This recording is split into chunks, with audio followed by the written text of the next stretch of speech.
You ask for it میں آپ کو خوش آمدید کہتے ہیں اور آج کے پروگرام میں تعارف کراتا چلوں. ہمارے ساتھ ہیں ڈاکٹر صداقت علی. آپ کو خوش آمدید کہتے ہیں پروگرام میں سی ای او ولنگ ویز. آج کا مسئلہ ڈاکٹر صداقت اینڈ مائی اسٹیمڈ پارٹیسپینٹس، یہ بہت ہی اہم مسئلہ ہے سر.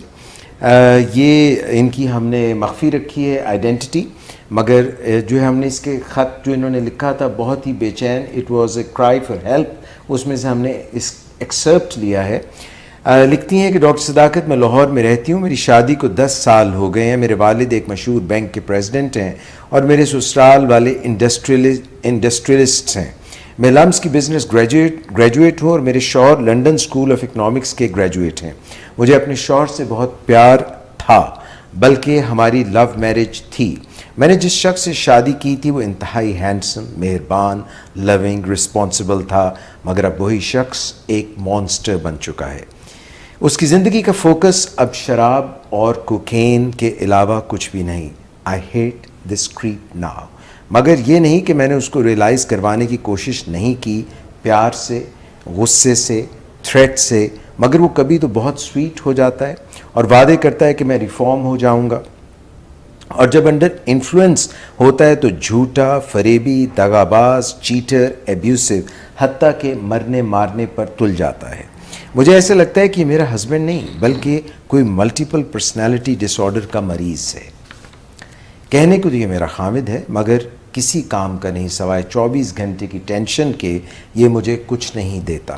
مجھے بتائیں کہ ایسے شخص کی ریکوری کے کوئی چانسز ہیں یا میں اس سے ڈائیورس لے لوں.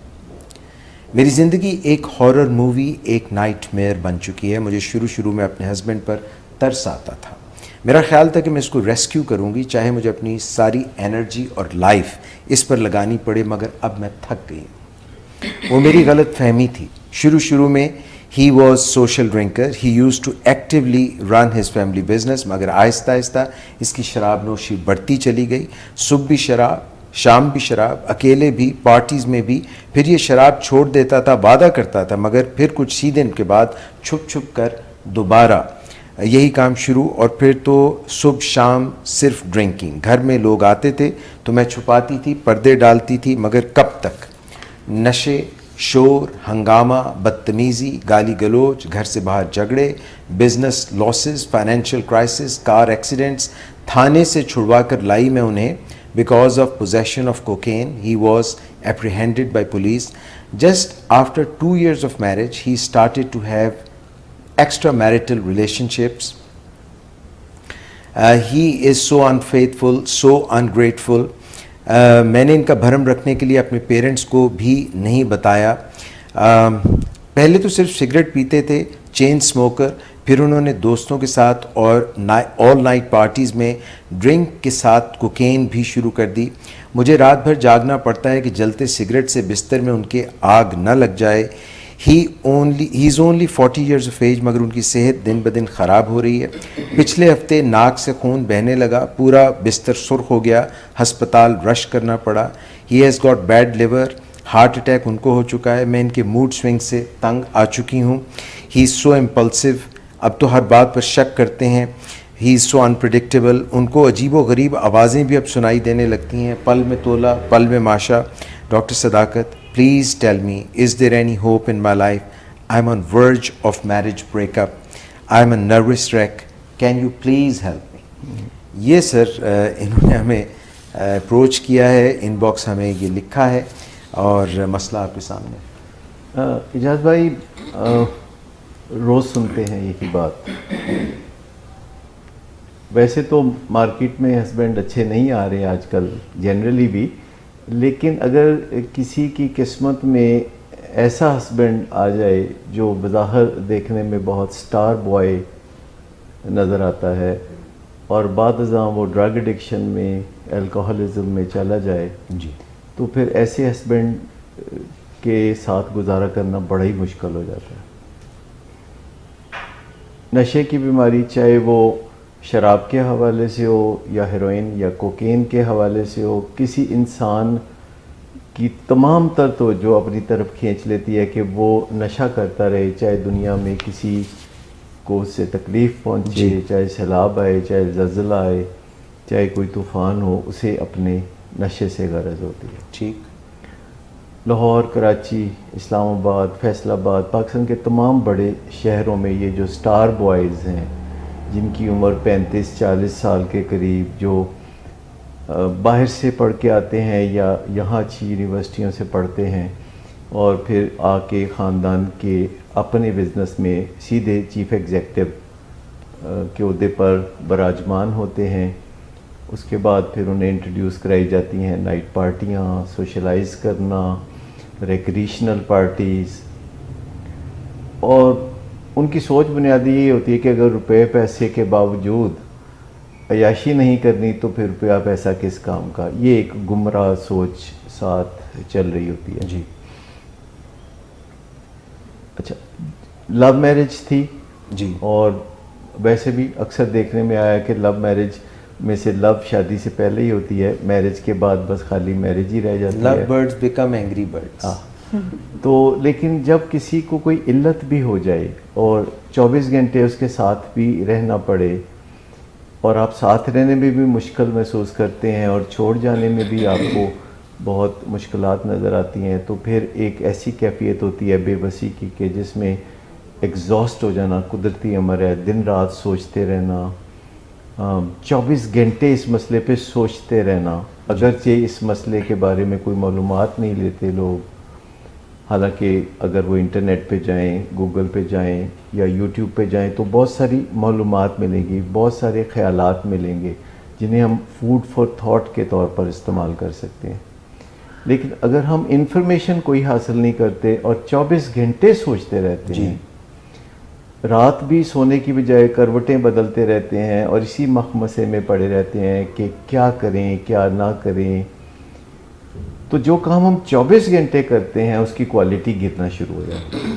کیونکہ انسان 24 گھنٹے کوئی بھی کام کرے گا تو وہ اچھی کوالٹی کا نہیں ہوگا. آپ کو ہمیشہ ریسٹ چاہیے ہوگا، آرام چاہیے ہوگا، اور اس کے بعد پھر آپ واپس اپنے کام کی طرف آ سکتے ہیں. تو سب سے پہلی بات تو میں یہ کہنا چاہوں گا کہ جن فیملیز میں ایڈکشن کا مسئلہ ہے اور وہ 24 گھنٹے اس ٹینشن میں رہتے ہیں، سوچ میں رہتے ہیں، تو وہ پہلے سے کچھ ڈیزگنیٹڈ آورز بنا لیں.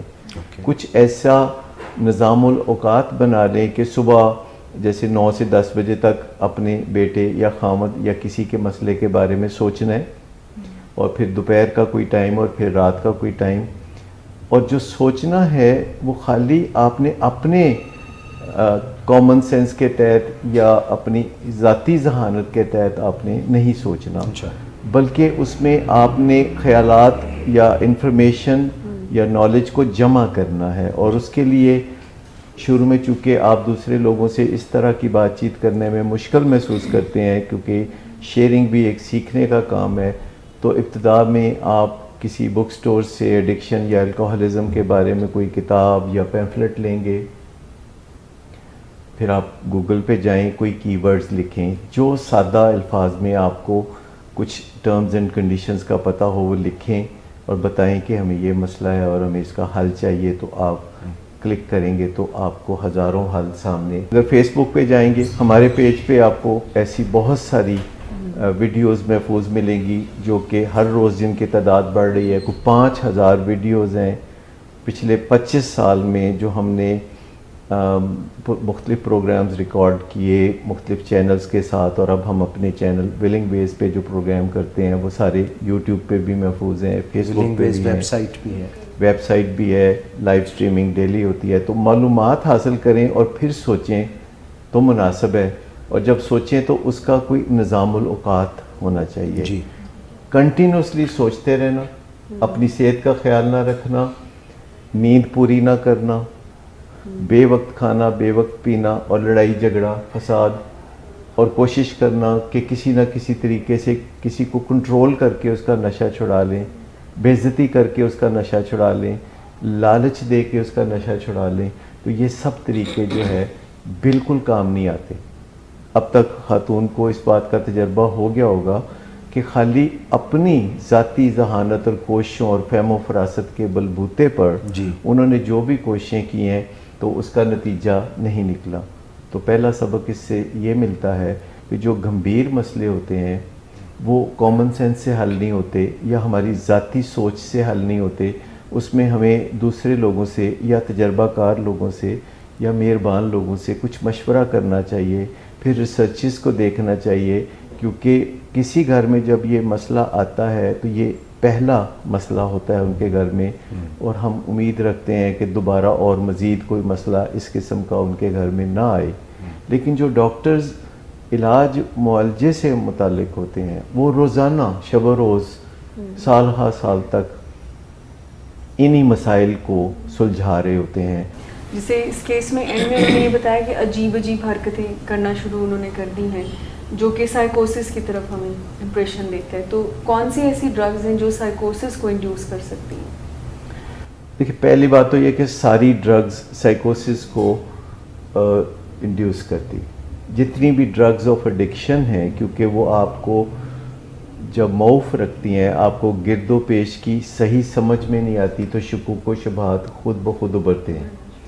لیکن زیادہ تر چرس کا استعمال جب کوئی شروع کرتا ہے تو اس کو بھی وہم اور وسوسے کافی ہونے لگتے ہیں. شراب بھی پیرانویا کو بہت بڑھا دیتی ہے. لیکن جو ڈرگ اس قسم کے خطرناک شکوک و شبہات پیدا کرتی ہے وہ کوکین ہے, جس سے کہ بڑے خطرناک نتائج نکل سکتے ہیں. مریض کو بعض اوقات لگتا ہے کہ کوئی اس پہ حملہ آور ہونے والا ہے یا کوئی اس کو نقصان پہنچانے والا ہے, تو وہ سوچتا ہے کہ اس سے پہلے کہ کوئی مجھے نقصان پہنچائے میں ہی اس کو نقصان پہنچا دوں. کیونکہ انسانوں میں یہ ایک جبلت بھی ہوتی ہے کہ اگر انہیں کسی جانب سے خطرہ ہو تو وہ از خود پہلے ہی اس طرف حملہ آور ہونا چاہتے ہیں. اور نشے کے مریض خاص طور پر یہ سمجھتے ہیں کہ بہترین دفاع جو ہے وہ حملہ آور ہونا ہے. لہٰذا گھروں میں جو بھی بندہ نشے کی بیماری میں مبتلا ہوتا ہے وہ حملہ آور سا ہوتا ہے. وہ کندھے پہ ہاتھ نہیں رکھنا دیتا. بات کریں تو وہ اپنا دفاع کرنے کے بجائے دوسروں پہ حملہ آور ہو کے ان کو دفاع پہ مجبور کر دیتا ہے. سو پیرانویا یا شک شبہ وہم اور وسوسے یہ سب نشوں کا طور امتیاز ہے. لیکن جو الکوہل اور کوکین کی کمبینیشن ہے جو لیتھل ہے, جو بہت ڈیمیجنگ ہے, خطرناک ہے, اس میں یہ دیکھنے میں آیا کہ مریض بہت زیادہ وہم میں مبتلا ہوتا ہے کہ کوئی نہ کوئی اس کو نقصان پہنچائے گا, اور وہ در حقیقت خود ہر وقت اپنے آپ کو اور دوسروں کو نقصان پہنچانے کے درپے رہتا ہے.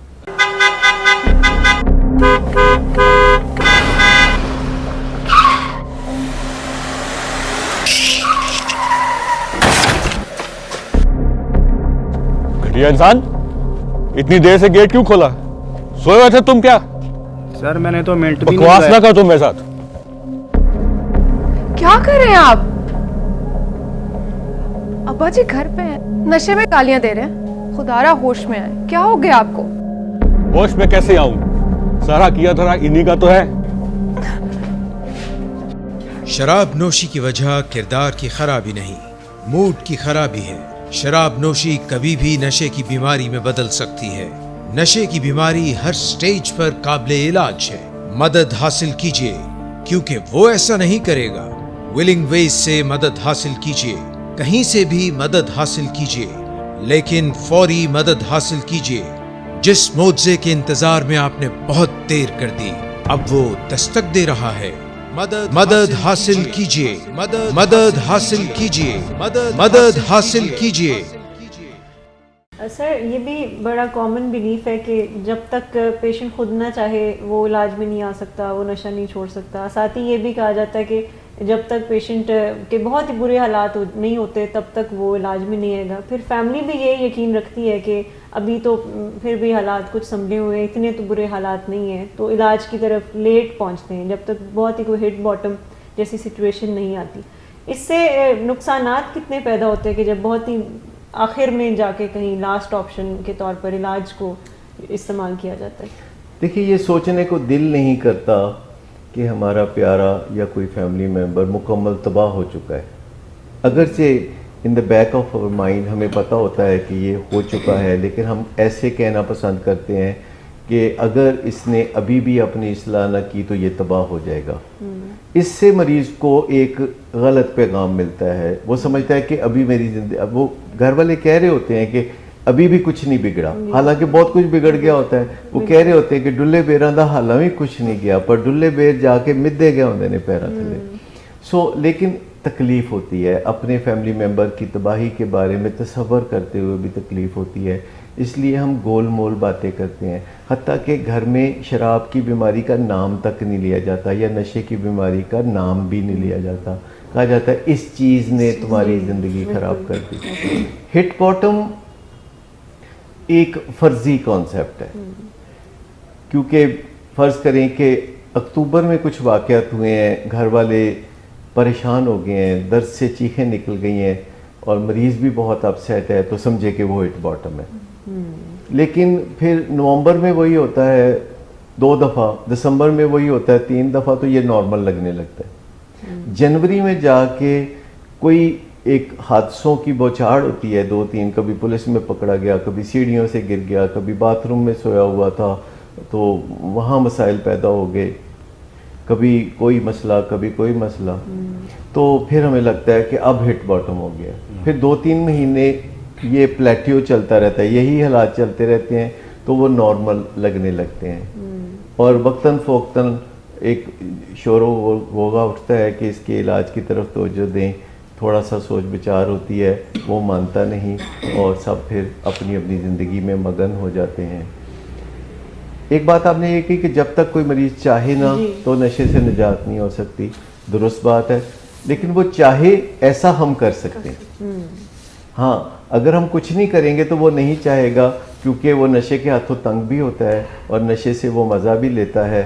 اور اکثر جب اس نے نشہ کیا ہوتا ہے تو اس کو کافی پتہ چلتا ہے کہ میرے حالات بڑے خراب ہیں, اور جب نشہ نہیں کیا ہوتا تو اس کو پھر نشے کی طلب ہوتی ہے, کریونگ ہوتی ہے, اور اس وقت اس کو اپنے برے حالات کی سوچ نہیں آتی, بلکہ یہ سوچ آتی ہے کہ کس طرح وہ نشہ دوبارہ کر لے. اور مریض اور فیملی ممبرز کی آپس میں یہ جو چپکلش ہے, جس میں ہر وقت گھر میں ایک عجیب و غریب, جیسے بندہ زلزلے کی پٹی میں کوئی رہ رہا ہو اور ہر وقت چھوٹے موٹے جھٹکے, کبھی بڑے جھٹکے آ رہے ہوں, تو ایسے میں کوئی ٹھوس لائحہ عمل نہیں بنتا. فیملی ممبرز ایک دوسرے کو بلیم کرنے لگتے ہیں. مریض خود بھی ڈیوائڈ اینڈ رول میں کافی چیمپئن ہوتا ہے, وہ ادھر کی ادھر اور ادھر کی ادھر کرتا رہتا ہے, کیونکہ اس کے پاس کافی وقت ہوتا ہے, وہ کوئی ذمہ داری اٹھائے نہیں ہوتا, وہ تعلیم چھوڑ چکا ہوتا ہے یا اپنے جاب پہ نہیں جا رہا ہوتا, اور محض امن کے ساتھ کچھ وقت گزارنے کی بھی قیمت طلب کرتا ہے. پھر وہ دھمکیاں دیتا ہے, وہ اپنے آپ کو نقصان پہنچانے کی دھمکیاں دیتا ہے, جنہیں ہم ویٹو تھریٹس کہتے ہیں. چونکہ وہ ہمارا فیملی ممبر ہوتا ہے اور ہم نے بہت عرصہ اس سے پیار کیا ہوتا ہے بچپن میں, پھر جب وہ یونیورسٹی پڑھتا تھا, پھر شادی سے پہلے جب ہمیں اس سے پیار تھا, تو یہ پیار ایک دفعہ جب ہمارے دماغ میں گھر بنا لیتا ہے تو پھر یہ کہیں جاتا نہیں ہے. سر یہ فرمائیے کہ ابھی شراب اور کوکین کی ایڈکشن کا ذکر ہو رہا ہے, جس میں کافی روزانہ نت نئے مسائل بھی ہوتے ہیں, کبھی دنگا فساد, کبھی لڑائی جھگڑا, کبھی پولیس اسٹیشن, کبھی تھانہ کچہری. تو ایسے موقع پر فیملی ممبرز کیا کریں, آپ بھی کچھ گائیڈ کیجیے. پہلے تو میں یہ کہنا چاہوں گا کہ یہ جو بڑی لیتھل کمبینیشن ہے, جو کہ پچھلے چند سال سے ایک وبا کی طرح پاکستان کے بڑے شہروں کو اور خاص طور پر پوش آبادیوں کو اپنی لپیٹ میں لے چکی ہے, جہاں سر شام پارٹیاں, محفلیں, مجرے ہوتے ہیں, جہاں لوگ شراب کے جام لڑکاتے ہیں, اور لیٹ نائٹ جب رات کو 2 بجے 3 بجے کے قریب وہ پوری طرح ڈرنک ہو جاتے ہیں. اور چونکہ شراب سینٹرل نروس سسٹم کی ڈپریسنٹ ہے اور یہ غنودگی اور ڈرنکننس کی طرف لے جاتی ہے, تو پھر انہوں نے یہ طریقہ سیکھ لیا ہے کہ اس ڈرنکننس سے نکلنے کے لیے کوکین یا کرسٹل میتھ اور اس طرح کے نشے استعمال کرتے ہیں, جو کہ سینٹرل نروس سسٹم کے اسٹیمولنٹ ہیں. اب یوں سمجھے کہ جیسے کوئی جہاز لینڈنگ کے لیے ایئرپورٹ کی طرف آ رہا ہے اور تقریباً وہ اترنے ہی لگا تھا کہ جہاز کے پائلٹ نے اس کو واپس اوپر کھینچ لیا اور آسمان کی بلندیوں کی طرف لے گیا. ایسے میں جہاز کو بہت خطرہ ہو سکتا ہے, جب وہ اپنے پورے مومنٹم کے ساتھ نیچے آ رہا ہوتا ہے تو اسے اوپر پل کیا جائے. تو صرف ایمرجنسی حالات میں وہ ایسا کرتے ہیں, نارملی ایسا کرنا وہ پسند نہیں کرتے. اب ایسے شراب پینے والے جو روزانہ لیٹ نائٹ پھر کوکین استعمال کرتے ہیں جس سے دوبارہ چاقو چوبند ہو جاتے ہیں, آنکھیں پوری طرح سے کھل جاتی ہیں, 14 طبق روشن ہو جاتے ہیں, تو یہ جو ڈینجرس کام ہے ان کے جسم کے اندر جو کیمیکل بیلنس ہے اور جو ان کے سینٹرل نروس سسٹم کا نظام ہے اس پہ اتنا برا اثر ڈال سکتا ہے کہ اکثر و بیشتر ان پارٹیوں کے نتیجے میں کوئی نہ کوئی ڈیتھ سامنے آتی ہے جسے چھپا کر آگے دفن کر دیا جاتا ہے معاملے کو بھی اور اس شخص کو بھی کہ اسے ہارٹ اٹیک ہوا تھا. در حقیقت بہت سی اموات کے پیچھے نشے کی بیماری ہے, لیکن چونکہ نشے کی بیماری کے ساتھ ایک شیم کا پہلو بہت وابستہ ہے تو عام طور پر اسے خفیہ ہی رکھا جاتا ہے جس سے لوگوں کو انتباہ نہیں ہوتا اور زیادہ اویئرنیس نہیں پھیلتی, آگاہی نہیں ہوتی. بہت سارے معاملے ہیں جو چھپانے سے بڑھتے ہیں. سب سے پہلی بات یہ ہے کہ چھپانے کا جو کھیل ہے, کسی چیز پر کمبل ڈال دینا کسی چیز کو صفحہ ہستی سے مٹا دینے کے برابر ہے. سب سے پہلی بات یہ ہے کہ ہمیں کھل کر بات کرنی ہوگی, بصورت دیگر ہم اپنے پیاروں کی زندگی کو کھوتے رہیں گے.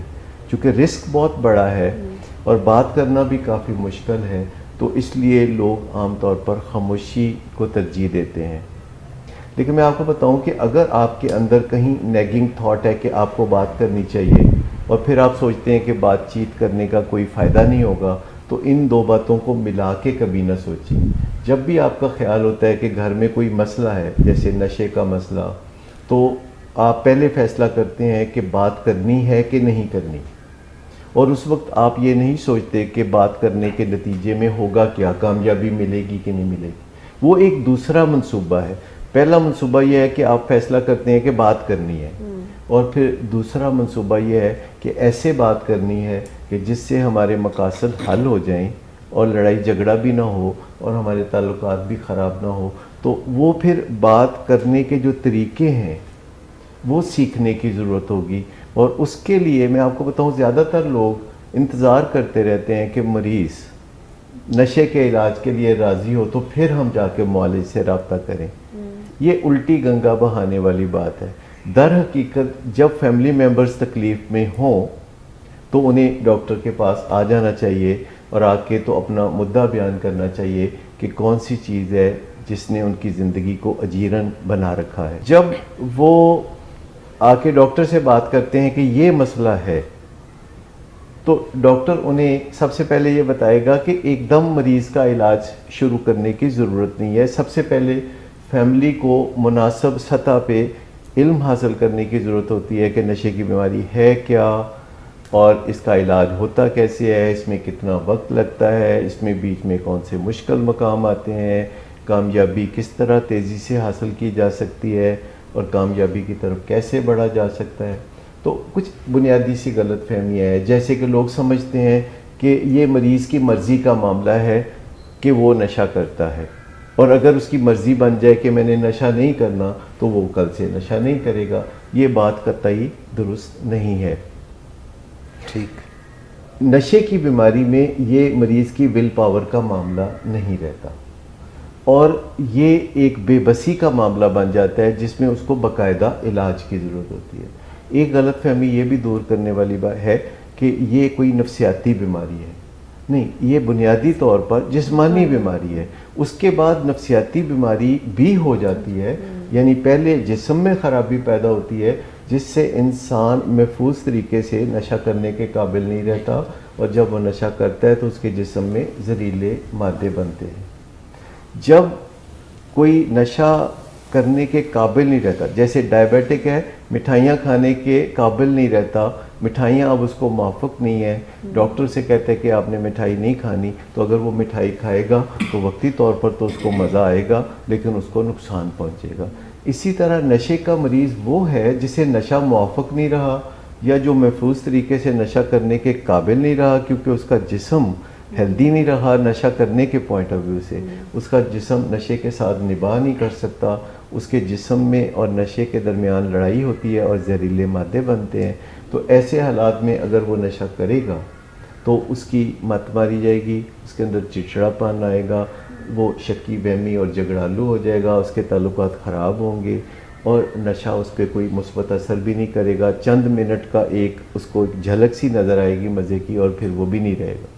تو نشے کی بیماری جسم میں سٹارٹ ہوتی ہے جب جسم میں نشے سے نپٹنے کا نظام خراب ہو جاتا ہے. اس کے نتیجے میں پھر مریض کو الجھنیں درپیش ہوتی ہیں، نفسیاتی مسائل ہوتے ہیں، اس کے جھگڑے ہوتے ہیں. تو اس طرح یہ ایک نفسیاتی بیماری بن جاتی ہے. پھر وہ اپنی ذمہ داریاں پوری نہیں کر سکتا، روزگار کو نہیں چلا سکتا، فرائض منصبی پورے نہیں کر سکتا. تو یہ ایک معاشرتی بیماری بھی بن جاتی ہے. پھر اس کو اپنے آپ پہ اعتماد نہیں رہتا، اس کو اپنے آپ پہ اور دوسروں پہ اور خدا پہ بھروسہ نہیں رہتا، وہ نشے پہ بھروسہ کرتا ہے جو کہ ایک جھوٹ ہے. تو یہ بیماری ایک روحانی شکل بھی اختیار کر لیتی.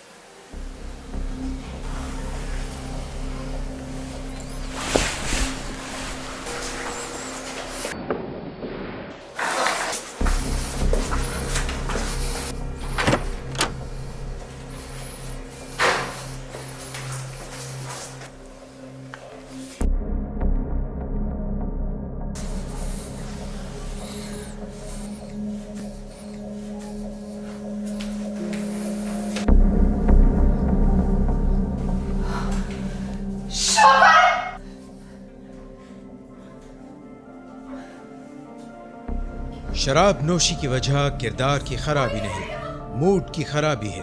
شراب نوشی کبھی بھی نشے کی بیماری میں بدل سکتی ہے. نشے کی بیماری ہر سٹیج پر قابل علاج ہے. مدد حاصل کیجیے کیونکہ وہ ایسا نہیں کرے گا. ولنگ ویز سے مدد حاصل کیجیے، کہیں سے بھی مدد حاصل کیجیے، لیکن فوری مدد حاصل کیجیے. جس معجزے کے انتظار میں آپ نے بہت دیر کر دی اب وہ دستک دے رہا ہے. مدد حاصل کیجیے، مدد حاصل کیجیے، مدد حاصل کیجیے. ڈاکٹر صداقت یہ بات کر رہے تھے کہ بیماری کس طرح سے مریض کو ٹوٹلی جو ہے اندر سے بھی، یعنی کہ ایک اس کے جو آپ سمجھ لیں کہ گابا جو اس کے نیورو ٹرانسمیٹر ہیں ان پہ بھی افیکٹ کر رہی ہوتی ہے. اور جو اسٹڈی ڈاکٹر صاحب جو آپ فرما رہے تھے، ایک جو اس کے اندر فاسد مادے بن رہے ہوتے ہیں، کوکا ایتھلین جو کہ کوکین اور جو شراب کی وجہ سے ایسیٹلڈیہائیڈ ہے اس کا ایک مکسچر ہے جو کہ کڈنیز کو بری طرح سے افیکٹ کر رہی ہوتی ہے، لیور کو بری طرح سے افیکٹ کر رہی ہوتی ہے، ہارٹ کے اوپر برے اثرات مرتب کر رہی ہوتی ہے، اور برین کے سٹرکچر کو بھی ڈیمیج کر رہی ہوتی ہے. سو یہ ایک بہت ہی خطرناک کھیل ہے. جیسے ڈاکٹر صاحب نے بڑی وضاحت سے بتایا کہ ایک جہاز جو ہے عین لینڈنگ جیسے کر رہا ہو، شراب کے نشے کی وجہ سے آپ جو ہے نیچے جا رہے ہیں تو عین اسی وقت ایک موسٹ پاورفل اسٹیمولنٹ کوکین کی صورت میں آپ دیتے ہیں تو that can really wreak havoc with your body and your brain. اور بریک پہ جانے سے پہلے مس شمائلہ بطول آپ کچھ پوچھنا چاہ رہی تھی. جی سر، میں یہی پوچھنا چاہ رہی تھی کہ فیملی، جیسے سر نے کہا کہ یہ فزیولوجیکل ڈس آرڈر ہے، اس میں سائیکالوجی، سوشل لائف، آپ کی اسپریچول لائف جو ہے وہ افیکٹ ہوتی ہے. اب ایک پیشنٹ، ایک مریض اور ایک جو شراب لے رہا ہے وہ خود آمادہ نہیں ہے، بیکاز اس کو انہی پرابلمس کی وجہ سے یہ اویئرنیس اور انسائٹ تو نہیں ہے کہ مجھے ایک بیماری ہے، مجھے ایک پرابلم ہے اور مجھے ٹریٹمنٹ کے لیے جانا ہے. سو کیا کوئی ایسا بھی علاج کے طریقے موجود ہیں کہ فیملی کے اوپر کام کیا جائے اور پیشنٹ کو علاج کے لیے آمادہ کیا جائے؟ اچھا، اصل میں یہی کام ہے جو کرنے کی ضرورت ہوتی ہے، کیونکہ فیملی پہلے تکلیف میں مبتلا ہوتی ہے اور احساس کرتی ہے کہ علاج کی ضرورت ہے، تو فیملی کے ساتھ کام شروع ہو جانا چاہیے اور اس انتظار میں وقت نہیں ضائع کرنا چاہیے کہ مریض راضی ہو کر دے. اور مریض کو علاج پہ راضی کرنا یا موٹیویٹ کرنا یا اس میں ٹریٹمنٹ سیکنگ بیہیویئر کو پروموٹ کرنا یہ بالکل عین ممکن ہے، کیونکہ فیملی ممبرز اکٹھے رہتے ہیں اور وہ ایک دوسرے کی زندگی پہ اثر انداز ہوتے ہیں. اگر مریض اپنی حرکتوں سے فیملی ممبرز کو اتنی تکلیف میں مبتلا کر سکتا ہے تو فیملی ممبرز بھی اپنی کوششوں سے اور اپنے بیہیویئر سے مریض میں ایسی تبدیلیاں لا سکتے ہیں کہ وہ علاج کا خواہش مند ہو جائے. اس میں ایک بڑا مسئلہ تب پیدا ہوتا ہے کہ مریض نشہ کرتا ہے تو اس کو مزہ آتا ہے اور نشے کے نتیجے میں کچھ تکلیفیں بھی ہوتی ہیں اور وہ تکلیفیں گھر والے اپنی جان پہ لے لیتے ہیں اور وہ تکلیفیں دور کرنے میں ایٹی چوڑی کا زور لگاتے ہیں. سو آخر کار نتیجہ یہ نکلتا ہے کہ نشے کا مزہ تو مریض لیتا رہتا ہے اور نشے سے جو تکلیفیں ابھرتی ہیں وہ فیملی ممبرز اپنے سر پہ لے لیتے ہیں. تو مریض کے لیے تو یہ سودا برا نہیں. پہلی بات تو یہ ہے کہ جو نشے سے مزہ لیتا ہے نشے کی تکلیفیں بھی اسی کے حصے میں آنی چاہیے. وہی ڈیزرو کرتا ہے کہ اسے وہ تکلیفیں ملیں جو نشے کا خطرناک کھیل کھیلنے سے پیدا ہوتی ہیں, کیونکہ وہی ان تکلیفوں سے بینیفٹ کر سکتا ہے. فیملی ممبرز ان تکلیفوں سے بینیفٹ نہیں کر سکتے. ان کو تو روگ لگ جاتا ہے, ان کو تو نت نئی بیماریاں گھیر لیتی ہیں. زیادہ تر میں نے دیکھا ہے کہ جو ہمارے مریض ہیں ان کے ماں باپ کو ڈائبٹیز یا بلڈ پریشر یا اسی طرح جو بیویاں ہوتی ہیں ان کو کو ڈپینڈنس بہت زبردست ہو جاتی ہے. وہ اس سے محبت بھی کرتی ہیں کیونکہ ان کا خامد ہے اور ان کے بچوں کا باپ ہے اور ماضی میں اچھا سلوک بھی کرتا رہا ہے, اور وہ ان سے نفرت بھی کرتی ہیں کیونکہ شب و روز وہ زندگی اجیرن بناتا ہے اور ہاتھا پائی کرنے کے علاوہ اور بہت سی تکلیفیں ہیں جو کہ ایسے گھروں میں پیدا ہو جاتی ہیں جہاں نشے کی بیماری گھر کر لیتی ہے. سو گھر والے اگر اپنے طرز عمل میں بنیادی تبدیلیاں لانا شروع کریں اور کاؤنسلنگ میں فوراً آ جائیں, چونکہ پہلے بھی تو وہ کوششیں کر رہے ہوتے ہیں نا کہ ان کا مریض نشہ چھوڑ دے یا کم مقدار میں نشہ کرے یا بہتر رویوں کا حامل ہو جائے. Only that they don't know how to do it. اور جب وہ یہ سیکھ لیں کہ یہ کام کرتے کیسے ہیں, کیونکہ ہمارے پاس جب اہل خانہ آتے ہیں تو وہ زیادہ تر بتاتے ہیں کہ وہ کافی کوششیں کرتے رہے, وہ کافی اقدامات کرتے رہے ہیں. تو اگر ان کے اقدامات میں کوئی خرابی ہے تو ہم انہیں بتا سکتے ہیں کہ آپ اپنے طرز عمل میں یہ تھوڑا سا تبدیلی لے آئیے. انہیں ہم اس جد و جہد میں اس تو شریک رکھیں گے کیونکہ آخر کار یہ ان کے گھر کا مسئلہ ہے اور انہوں نے ہی مل جل کر حل کرنا ہے. لیکن جس رہنمائی کی ان کو ضرورت ہوتی ہے وہ تو انہیں ملنی چاہیے. اب یہ ایک مت ہے کہ جب تک مریض نہیں ساتھ چلے گا ڈاکٹر کے پاس جانے کا فائدہ کوئی نہیں, کیونکہ روایتی طور پر یہ سوچا جاتا ہے کہ جب بھی ہم ڈاکٹر کے پاس جاتے ہیں تو کسی مریض کے ساتھ جاتے ہیں, جبکہ نشے کی بیماری میں ہمیں جو ابتدائی کچھ وزٹ ہیں ڈاکٹر کے ساتھ وہ مریض کے بغیر کرنے چاہیے, کیونکہ اگر مریض ساتھ کبھی کبھار ہوتا بھی ہے تو وہ بات نہیں کرنے دیتا. فیملی ممبر کوئی بات کرتے ہیں تو وہ آگے سے ریئیکٹ کرتا ہے, آگے سے برا رویہ کرتا ہے. تو بہتر یہ ہوتا ہے کہ ایک پرسکون طریقے سے اہل خانہ یعنی تمام ممبر جو ایک ہی چھت کے نیچے رہتے ہیں وہ ڈاکٹر کے پاس آئیں اور انہیں تفصیل سے اپنے حالات بتائیں. ڈاکٹر کا چونکہ شب و روز یہی کام ہوتا ہے تو وہ تھوڑے کہیں سے زیادہ سمجھتا ہے اور وہ پھر کچھ سوال کرتا ہے جن کے جوابوں سے وہ اندازہ لگاتا ہے کہ مریض کے لیے کیا حکمت عملی بہتر رہے گی. سو پہلی بات تو یہ ہے کہ ڈاکٹر ان کو سکھائے گا کہ اپنی نگہداشت کیسے کریں, اور ہر وقت جو 24 گھنٹے اپنے آپ میں آپ یہ سٹریس لیتے رہتے ہیں کہ کیا ہوگا یا کیا کرنا چاہیے, تو وہ کچھ نہ کچھ وقت اپنی ذات کے لیے نکالنا شروع کر دیتے ہیں اور اپنی جو سوچ بچار کا کام ہے اس کو آرگنائز کر لیتے ہیں. اور ایسے میں جب ان کو ساتھ صلاح مشورے ملنا شروع ہوتے ہیں یا ریسرچ بیسڈ یا ایویڈنس بیسڈ طریقہ کار کا پتہ چلتا ہے تو ان کو چھوٹی موٹی کامیابیاں فوراً ملنا شروع ہو جاتی ہیں, جس سے کہ ان کی حوصلہ افزائی ہوتی ہے, موٹیویشن بڑھتی ہے. اور تب تک مریض کا علاج شروع نہیں ہونا چاہیے جب تک کہ معالج اور فیملی ممبر ایک پیج پہ نہ ہوں.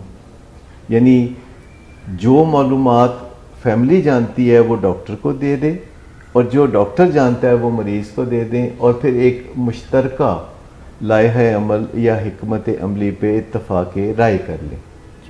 ایسے میں پھر آپ مریض کو بتا سکتے ہیں کہ وہ یعنی فیملی ممبرز مریض کو بتا سکتے ہیں کہ وہ ڈاکٹر کے پاس جا رہے ہیں اور وہ اس کے نشے کے مسئلے کی وجہ سے جا رہے ہیں, اگرچہ وہ اپنی تکلیف کی وجہ سے جا رہے ہیں, اور ضروری نہیں کہ فوری طور پر مریض بھی علاج کے اندر چلا جائے, وہ اس وقت جائے جب وہ اس ضرورت کو محسوس کرنے لگے. سو اس کو ہم بریکنگ نیوز کہتے ہیں, یعنی چند سیشن فیملی ممبرز معالج کے ساتھ کرنے کے بعد مریض کے ساتھ بات کھول کے رکھ دیتے ہیں کہ وہ مدد حاصل کر رہے ہیں, جس کے نتیجے میں مریض کچھ محتاط ہو جاتا ہے, کچھ نشہ کم کرنا شروع کر دیتا ہے, کچھ انکویزیٹو ہو جاتا ہے, کیوریس ہو جاتا ہے, اور پھر گھر والوں کو معالج بتاتا ہے کہ کیا طریقہ کار ہے، بات چیت کیسے کریں، مذاکرات کیسے کریں، روزمرہ جب آپ کو چیز کوئی نامناسب نظر آتی ہے تو آپ اپنا رد عمل کیسے دیں جی، اور مختصر طریقے سے اور اچھے طریقے سے مریض کو بتائیں کہ کون سی چیز آپ کو اچھی نہیں لگ رہی اور آپ کی فیلنگز کیا ہیں اور آپ توقعات کیا رکھتے ہیں. جیسے مریض کوئی رات کو لڑکھڑاتا ہوا گھر واپس آیا ہے تو اگلے دن دوپہر کو جب وہ ذرا ہوش میں ہے تو بیوی کہتی ہے کہ کل شام آپ اس طرح لڑکھڑاتے ہوئے آئے، میرے دل کو بڑی تکلیف ہوئی، میں بڑی افسردہ تھی، پریشان تھی اور میں بڑی فکر مند بھی ہوئی. میں توقع رکھتی ہوں کہ آپ اپنے آپ کو سنبھالنے کے لیے علاج کی طرف جلد رجوع کریں گے یا اپنی بہتری کے لیے کچھ ایسے اقدامات کریں گے جس سے کہ آپ کو شراب چھوڑنے میں آسانی ہو اور ایک اچھی زندگی کی طرف آپ دوبارہ آ سکیں. اچھا، یہ ساری بات 1-1.5 منٹ میں، زیادہ دیر نہیں لگانی، لمبی بات نہیں کرنی. آپ دن میں 10 دفعہ بات کر سکتے ہیں پیشنٹ سے، لیکن لمبا جھگڑا مت ڈالیں. حق سچ کی بات کہیں، اپنی فیلنگز بتائیں، اپنی توقع بتائیں اور پھر اس بات کو چھوڑ کے اپنی روزمرہ زندگی کی کوئی بات کریں. تو اسے ہم پروسیس انٹرونشن کہتے ہیں. تو سب سے پہلے جو فیملیز ہماری کاؤنسلنگ میں آتی ہیں ہم انہیں بتاتے ہیں کہ گھر میں جھگڑا فساد کرنے کی بجائے آپ ایک مختصر انٹریکشن مختلف موقعوں پہ اکیلے یا مل کے اگر کریں جس میں ہر انٹریکشن کی ڈیوریشن 1-1.5 منٹ سے زیادہ نہ ہو تو اس سے فائدہ ہوگا. اور یاد رکھیے اگر اس سے فائدہ نہیں ہوگا تو بہت لمبا جھگڑا ڈالنے سے بھی کبھی کچھ نہیں ہوا، آپ اچھی طرح سے جانتے ہیں. اچھا، جب آپ کو لگتا ہے کہ آپ بیماری کو سمجھ رہے ہیں اور ڈاکٹر سمجھتا ہے کہ آپ جو ہے پورے جذبے کے ساتھ ٹریٹمنٹ میں آگے بڑھ رہے ہیں تو پھر ڈاکٹر فیملی ممبرز کو انٹرونشن ڈیٹا لکھنا سکھاتا ہے، یعنی وہ واقعات لکھنا سکھاتا ہے جن کی وجہ سے اوورآل آپ کے دل میں فکر رہتا ہے کہ اس کا اگر علاج نہ کیا گیا تو کوئی تباہی ہوگی. تو انٹرونشن ڈیٹا میں وہ واقعات لکھنا فیملی ممبر سیکھتے ہیں جن میں نشے کے استعمال کو دیکھا جاتا ہے، اس کے نتائج کو دیکھا جاتا ہے، تباہی جو آتی ہے اس کے نتیجے میں اس پر نظر رکھی جاتی ہے. اور ان تمام پہلوؤں کو دیکھتے ہوئے جہاں کہیں امبیرسمنٹ یا کوئی خطرات پوشیدہ ہوتے ہیں تو ان کو ہم سرفیس پہ لاتے ہیں. تو انٹرونشن ڈیٹا میں تمام فیملی ممبرز اپنے چشم دید واقعات لکھتے ہیں جن میں مریض کے نشے کے نتیجے میں کوئی خرابی پیدا ہوئی، کوئی تکلیف آئی یا امبیرسمنٹ آئی یا کوئی مالی نقصان ہوا یا کوئی خطرہ پیدا ہوا. تو ایسے انٹرونشن ڈیٹا یعنی نکات جب فیملی ممبرز لکھ لیتے ہیں تو پھر ڈاکٹر ان کو تجویز کرتا ہے کہ کسی ایک دن بیٹھ کے مریض کو صبح ناشتے کے بعد اچانک کمرے میں جا کے سب ملیں اور اسے بتائیں، یہ واقعات باری باری پڑھ کے بتائیں، جس کے لیے اس کو مریض کو پہلے ذہنی طور پر تیار کریں. اور وہ سارا طریقہ کار فیملی انٹرونشن کا طریقہ کار ہے جسے پہلے فیملی ممبر سیکھتے ہیں اور پھر اس پہ عمل کرتے ہیں.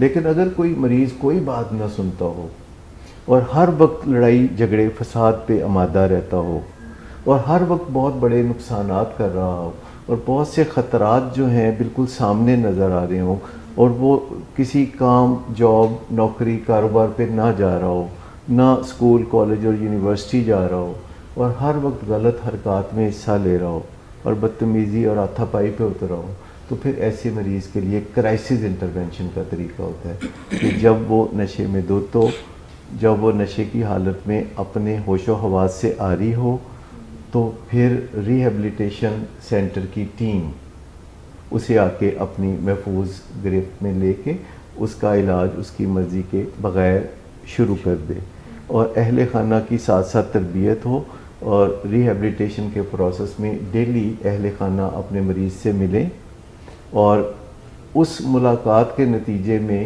پھر رہنمائی حاصل کریں معالج سے اور اپنے طرز عمل کو مضبوط سے مضبوط تر بنائیں اور آہستہ آہستہ تمام اہل خانہ مل کے اپنے پیارے کو نشے کی بیماری سے نکال لیں.